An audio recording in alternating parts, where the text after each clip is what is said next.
ගොඩක් ආදරෙන් ඔයාලා හැමෝම අපේ channel එකට පිළිගන්නවා. ඉතින් අද කියලා දෙන්නේ අපේ කෑම මේසෙට නැතුවම බැරි කෑමක් පොලොස් ඇඹුලක් රසට උයා ගන්න විදිය තමයි අද කියලා දෙන්නේ. ඒ වගේම තමයි පොලොස් ඇඹුල අපේ ශරීරයටත් ඉතාම ගුණදායකයි. විශේෂයෙන්ම ලේ වඩවන ආහාරයක්. කිරිදෙන අම්මවරුන්ට එහෙම නිතරම කෑමට ගන්න සුදුසු කෑමක් තමයි පොලොස් ඇඹුල කියලා කියන්නේ. ඉතින් ඔයා අපේ channel එකට අලුත් නම් subscribe කරලා එකතු වෙන්න.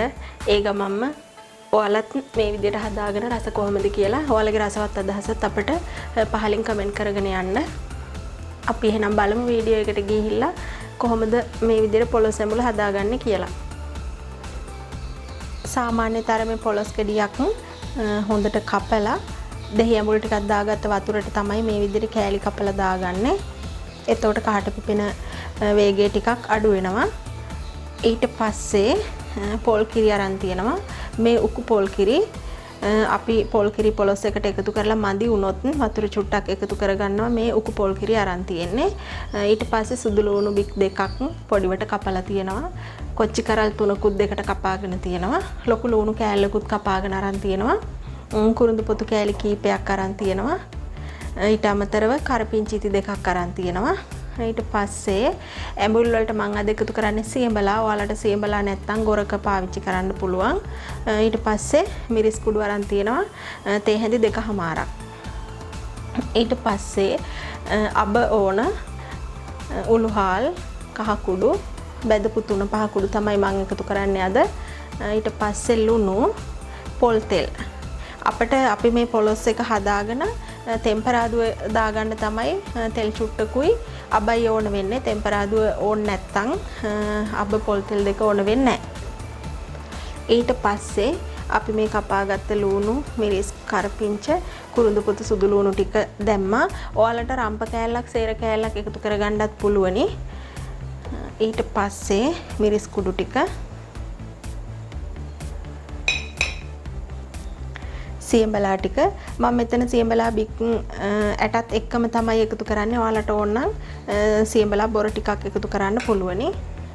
ඊට පස්සේ උළුහාල් මම තේ හැඳි 2කමාරක් විතර එකතු කරගන්නවා. පොල් කිරි එකතු කරන හින්දා උළුහාල් අනිවාර්යයෙන්ම දාන්න ඕනේ. ඊට පස්සේ ලුණු මම ලුණු තේ හැඳි 3ක් එකතු කරගන්නවා. මේ පොඩි තේ හැන්දක් මදි වුණොත් නැවත එකතු කරගමු. ඊට පස්සේ කහ කුඩු තේ හැඳි 3 කාලක් විතර එකතු කරගන්නවා. ඊට පස්සේ 3-5 කුඩු තේ හැඳි 2ක් එකතු කරා. මේ 3-5 කුඩු එකට එනසල් කරාබු නැටි ඒ වගේ දේවලුත් එකතු කරලා තියෙන හින්දා මම ආය අමුතුවෙන් මේකට ඒව එකතු කරන්නේ නැහැ. දැන් අපි පොල් කිරි ටික එකතු කරගමු.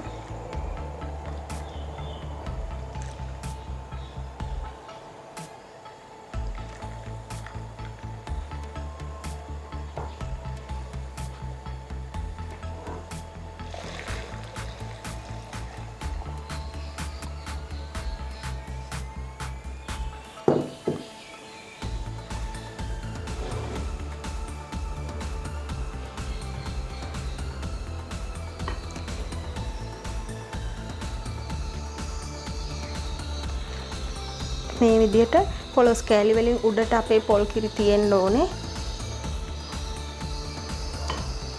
අපි දැන් ලිපේ තියාගෙන ගින්දර වැඩි කරලා පැහෙනකම් මේක පොඩ්ඩක් හැඳි ගාන ගමන් උයාගමු.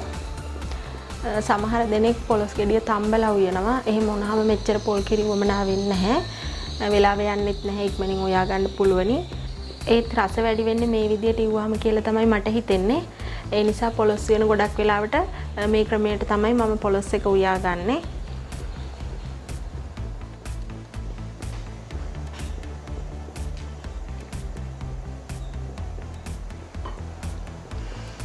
මේ විදිහට අපේ පොලොස් එක වටේට මේ නටාගෙන එනවා. හැඳි ගන්න ඕන මේ වෙලාවේදී නැත්තම් කැට ගැහෙනවා.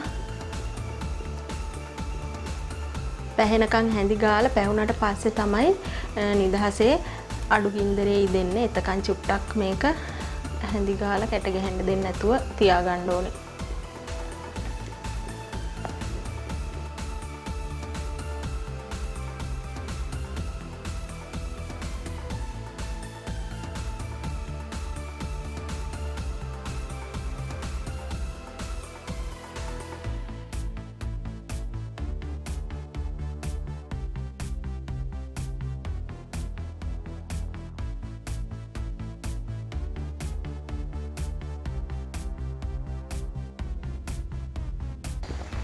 මේ විදියට වටේටම උතුරගෙන ආවහම විනාඩි 2-3ක් හැඳි ගාලා අපිට පුළුවන් ගින්දර අඩු කරලා අඩු ගින්දරේ උයා ගන්න.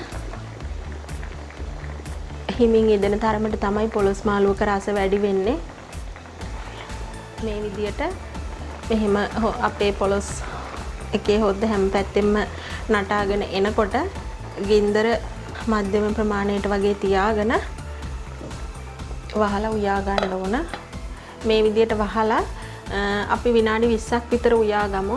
ඒ විනාඩි 20 ඇතුළතත් ඔයාලා කීප වතාවක් පොඩ්ඩක් කලවම් කරගන්න. අපි විනාඩි 20කින් බලමු. මම මේක විනාඩි 20කින් ඇරලා බලනවා. මේ විදියට තමයි තියෙන්නේ.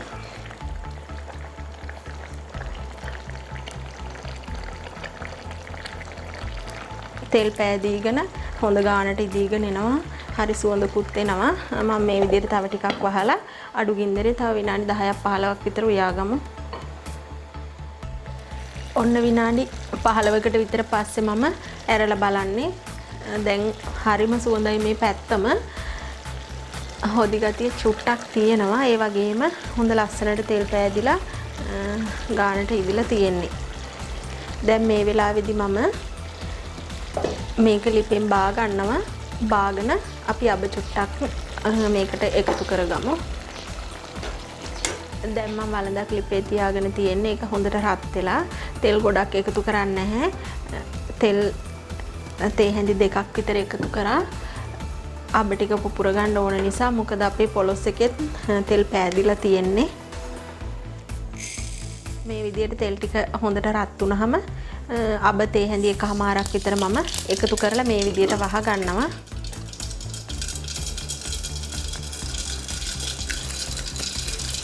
ඔයාලට කැමති නම් තලාගත්ත සුදු ලුණු, කරපිංච රතු ලුණු ටිකක් වුණත් මේ තෙල් එකටත් එකතු කරන්න පුළුවනි. මම එහෙම එකතු කරගත්තේ නැහැ. මම දැන් ලිප ඕෆ් කරගෙන අපේ පොලොස් උයාගත්ත පොලොස් එකට මේක එකතු කරනවා. ඊට පස්සේ තව අබ ඉතුරු වෙලා තියෙනවනේ අපි පුපුරගත්ත භාජනේ. මම මේම චුට්ටක් අරගෙන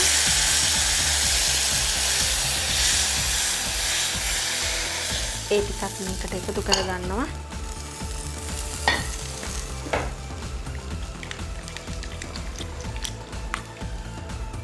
කෑලි ටික කැඩෙන්නේ නැති වෙන්න අපි පරිස්සමින් මේක කලවම් කරගමු.